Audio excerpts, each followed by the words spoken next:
Go to Indy, where all the stories are happening in the NFL. The Chicago Bears, of course, are on the clock, and yesterday, Caleb Williams, most people assume the #1 pick, met with the Bears at the Combine. This after Williams told ESPN he would be excited if Chicago drafted him. That's despite all of the speculation that has been out there to the contrary. And to set this thing up, and again, Kmart is with us from Indianapolis. But guys, you know the game 6 Degrees of Kevin Bacon? You know what that is? I'm thinking about 6 degrees or maybe more than that of Caleb Williams. Think of all the things that are riding on this, all of the tentacles, all right? So you got Ryan Poles going to make this decision. It's going to impact the Commanders. It's going to impact the Patriots. It's going to impact Justin Fields, which brings in the Falcons and the Steelers and who knows who else. It also impacts then Kirk Cousins, who's a free agent, Russell Wilson, who's a free agent. The whole world is waiting for Ryan Poles to make the first move. It's like he is opening on the chessboard, and then everyone else will start to react. So, Kmart, you're there on the ground. They met yesterday. What can you tell us? Listen, everything that I've heard about Caleb Williams, the football player, is that he is all ball. He is focused. He's excited about this opportunity, and a lot of teams are excited about him. There are a lot of questions about the personality, but listen, he's a creative playmaker. He's a Gen Z kid. Like, these kids are into different things, and that's okay. That's okay. Old school way of thinking about football and this process, it doesn't have to be what we're used to, and he is a different breed and very special. But he met with the Bears. He met with the Commanders. I've heard great things. I heard he was spotted, just walked through the lobby of the JW with his camera. Everybody's excited to talk to him, especially since these top quarterbacks, the Drake, Maye, Jayden Daniels, Caleb, we're not going to see them throw. It's the interview process that is, I've lost my voice. These coaches have lost their voices because they want to get to know these kids and have the conversations. But the voice that everyone wants to hear from belongs to Ryan Poles. And what sense, if any, are you getting from all the people you talk to and the things that he has said of where he is in his evaluation and decision? I talked to him one-on-one as well, you know, after his media scrum. He's saying all the right things. He won't rush through the process of fielding offers, but it's interesting, fielding offers for the top pick or Justin Fields. The sense I'm getting, as we all know, the writing's on the wall for Justin Fields. It feels like in Chicago, they understand. Ryan Poles said to me, listen, I am a huge Justin Fields fan, but I also, there's a business side to this. It's about what's the best thing today, tomorrow, and for the road ahead. So as he looks through these quarterbacks, we're all saying Caleb Williams, but they have to do their due diligence because, Greeny, as you set it up, what the Bears do, this organization has to get it right at quarterback because they haven't for a long time. And by a long time, we could say roughly a century. They've never really gotten it exactly right in the history of the franchise, and they're a founding franchise in the NFL. All right, let's talk about this here, Dan, because it feels like for something in the neighborhood of 2 years, it has already been written down. Caleb Williams, first pick, 2024 draft. You're starting to do the work. You're doing all the tape. I've been talking to you about this for months. I don't get the sense you think it's that simple. I have not thought that Caleb Williams was a lock at #1 because I thought Drake Maye would be the guy. I was wrong in that. Jayden Daniels should be the guy. If I were the Chicago Bears right now, I would take Jayden Daniels out of LSU. That is not a knock on Caleb Williams. That is a plus in Jayden Daniels. I think, #1, when you watch all these guys play, the best thrower, the best guy against man coverage, ball placement-wise, is Jayden Daniels. #2, when we're talking about explosive play, like guys who have to throw the ball downfield, what does it look like? Jayden Daniels throws the ball best downfield. And then #3, who's got the best pocket piece? When I say piece, it's P-E-A-C-E.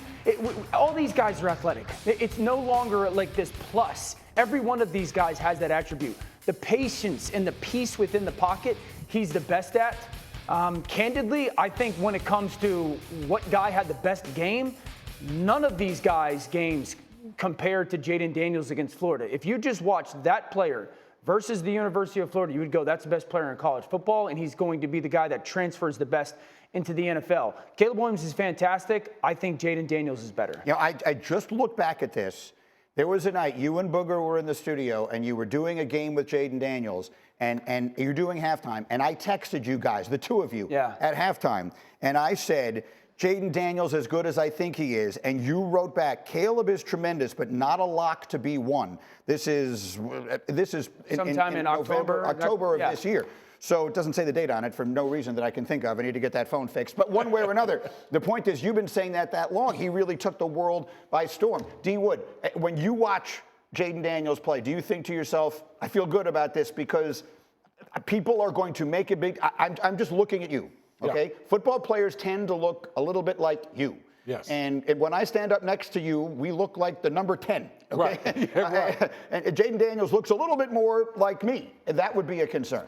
Yeah, I would say so. Listen, I think he has a slight frame. He's taller. I know people would, talk about Bryce Young. Bryce Young is a lot shorter. But he's a taller guy. He's a slight frame. Some people talked about RG3. Yes. Okay, made that comparison as far as the athletic frame. And we know that Jayden Daniels he's a true dual threat quarterback. Like the thing that's so enticing about him, not only was he a prolific passer, but like his numbers rushing wise were outstanding this past year.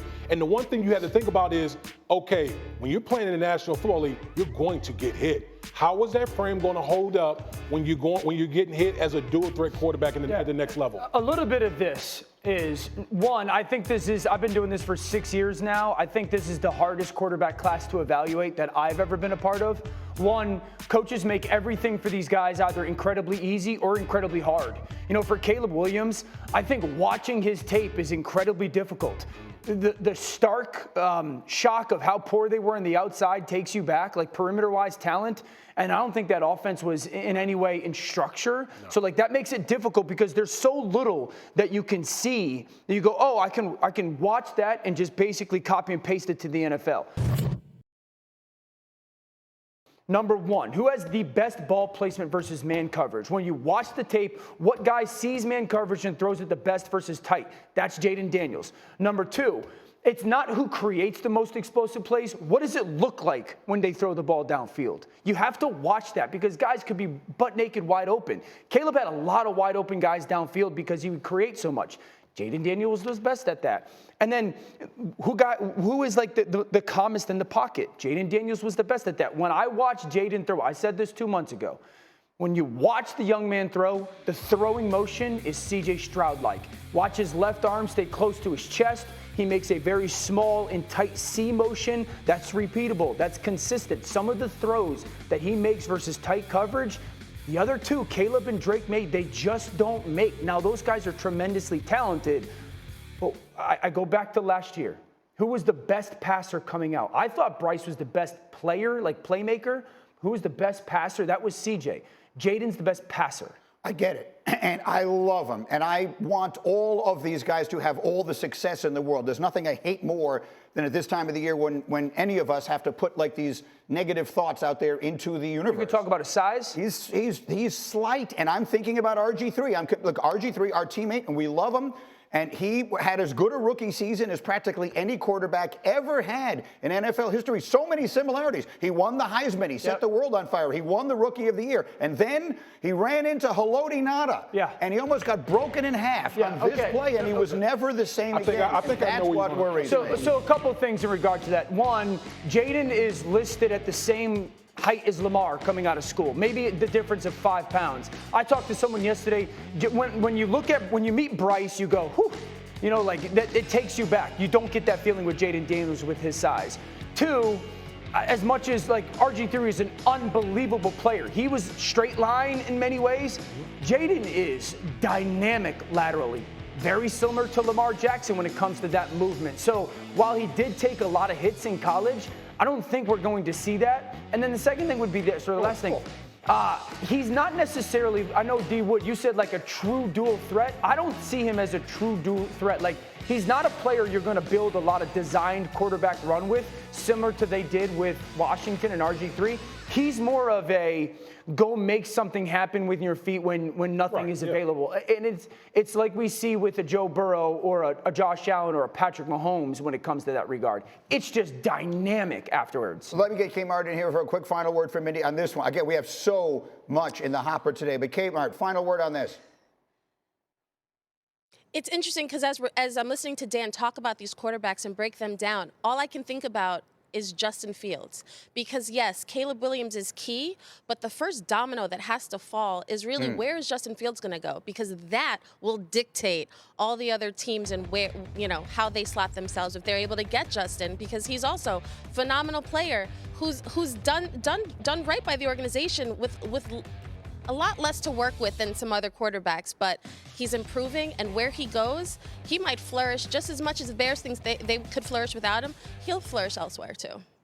I agree with Kimberly in regards to Justin and the player he is. This is why Chicago has to take a quarterback, and it should be Jayden. One, all three of the guys in the conversation are, at least the top two, Caleb and Jayden, are equally as athletic as Justin was coming out of college.